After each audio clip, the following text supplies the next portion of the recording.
साथीहरु नमस्कार। तपाईहरु अहिले टेक्नोलोजी प्लस युट्युब च्यानल हेर्दै हुनुहुन्छ र आज म तपाईहरुलाई यो आफूले लगाएको टी-शर्टमा चाहिँ नेपालको झण्डा कसरी राख्न सकिन्छ भन्ने भिडियो चाहिँ बनाउन जाँदै छु। र तपाई अहिलेसम्म पनि हाम्रो च्यानलमा नयाँ हुनुहुन्छ र हाम्रो च्यानललाई सब्स्क्राइब गर्नु भएको छैन भने हाम्रो च्यानललाई सब्स्क्राइब गरी छेउमा रहेको बेल आइकन पनि थिच्न नभुल्नु होला। र सुरु गर्न चाहन्छु आजको विषयवस्तुतर्फ। नयाँ टेक्नोलोजी सम्बन्धित जानकारीको लागि सब्स्क्राइब गर्नुहोस् टेक्नोलोजी प्लस युट्युब च्यानल र छेउमा रहेको बेल आइकन पनि दबाउनुहोस्। साथीहरु सुरुमा तपाई प्ले स्टोरमा जानु होला। प्ले स्टोरमा गएर यहाँ सर्च गर्नु होला SNAPSED भनेर सर्च गर्नु होला। यहाँ सुरुमै देखाएको छ स्न्यापसिड भनेर। यसलाई चाहिँ तपाईले आफ्नो मोबाइलमा चाहिँ इन्स्टल गर्नुपर्ने हुन्छ र इन्स्टल गर्नु होला। मैले पहिले नै इन्स्टल गरिसकेको भएर यहाँ ओपन भनेर देखाएको छ र म यहाँ ओपन गर्न जाँदै छु। यो ओपन गरिसकेपछि तपाईले हेर्न सक्नुहुन्छ यस्तो इन्टरफेस आउँछ। यो आइसकेपछि तपाईले यो प्लस बटनमा क्लिक गर्नु होला। प्लसमा क्लिक गरिसकेपछि तपाईले आफ्नो ग्यालेरी खुल्छ। यो ग्यालेरी खुलिसकेपछि अब तपाईले जुन फोटोमा चाहिँ नेपालको झण्डा राख्नु नि हो त्यही फोटोलाई चाहिँ सुरुमा ओपन गर्नु होला। यहाँ हेर्न सक्नुहुन्छ मैले यो फोटो ओपन गरिसकेको छु। त्यसपछि अब तपाई फेरि टुल्स भने यहाँ तल लास्टमा हेर्न सक्नुहुन्छ स्टाइल टुल्स अनि एक्सपोर्ट भनेर तीनवटा अप्सन दिएको छ। तपाई टुल्समा जानु होला। टुल्समा गइसकेपछि तपाईले हेर्न सक्नुहुन्छ यहाँ धेरै किसिमको अप्सनहरु रहेको छ र हामीले यो डबल एक्सपोजर भनेको छ लास्टको लाइनको सेकेन्डमा रहेको छ हेर्न सक्नुहुन्छ। यसलाई चाहिँ अन गर्नु होला। यसलाई क्लिक गरिसकेपछि यो आउँछ। यति आइसकेपछि तपाईले यहाँ तल लास्टमा फेरि देख्न सक्नुहुन्छ एउटा इन्टु देखाएको छ अनि त्यसपछि ग्यालेरीमा प्लस भनेर देखाएको छ। हो यो ग्यालेरीमा प्लस गर्नु होला। यो गरिसकेपछि तपाईले अब नेपालको झण्डालाई चाहिँ राख्नुपर्ने हुन्छ यहाँनेरि। अब तपाईले नेपालको झण्डा सिलेक्ट गर्नु होला। र तपाईले यो नेपालको झण्डा चाहिँ गुगलबाट डाइरेक्ट डाउनलोड गर्न सक्नुहुन्छ। र यो राखिसकेपछि अब तपाईले आफ्नो साइज अनुसार मिलाउनु होला।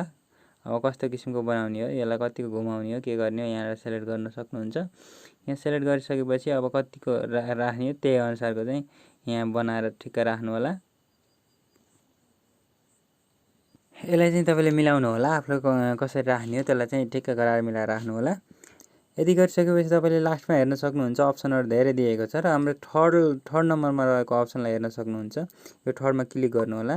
यो क्लिक गरिसकेपछि यहाँ धेरै किसिमको अप्सनहरु छ। यसमा पनि हेर्न सक्नुहुन्छ डिफल्ट लेखेको छ, लाइटन भनेर छ, डार्केन छ, एड छ, सबट्र्याक्ट छ, ओभरली छ। यसलाई चाहिँ हामीले अब सबट्र्याक्टमा गर्नुपर्ने हुन्छ। सबट्र्याक्ट गर्नु होला।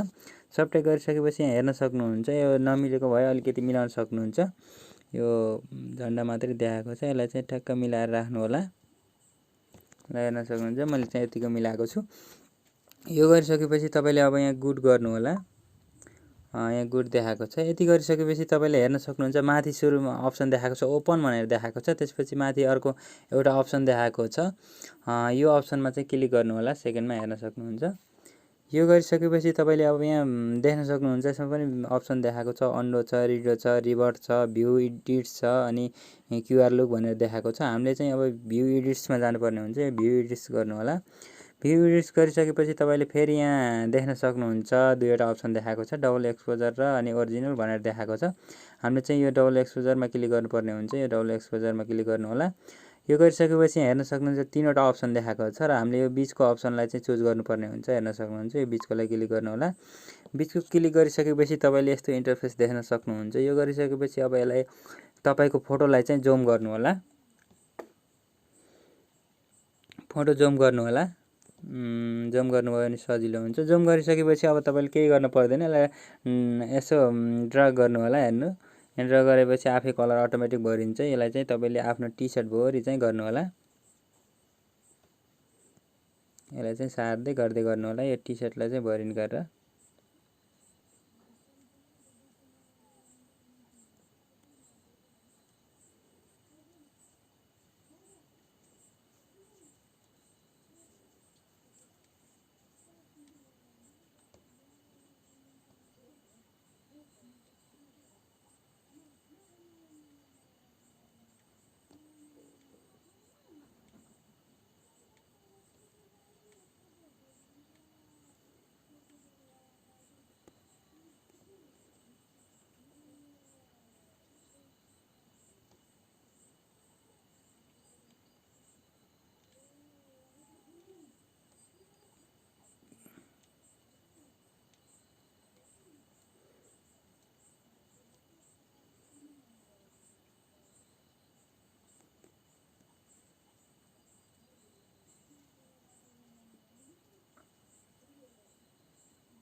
र साथीहरू हेर्न सक्नुहुन्छ मैले चाहिँ यो फुलफिल गरिसकेको छु। यति गरिसकेपछि तपाईँले यहाँ लास्टमा छ गुड अप्सन दिएको छ, लास्टमा राइट साइडको लास्टमा छ, यसलाई चाहिँ ओके गर्नु होला। र हेर्न सक्नुहुन्छ साथीहरू राइट साइडको यसमा ओके गरिसकेपछि यस्तो देखाएको छ र यो चाहिँ लगभग सेट भइसकेको छ।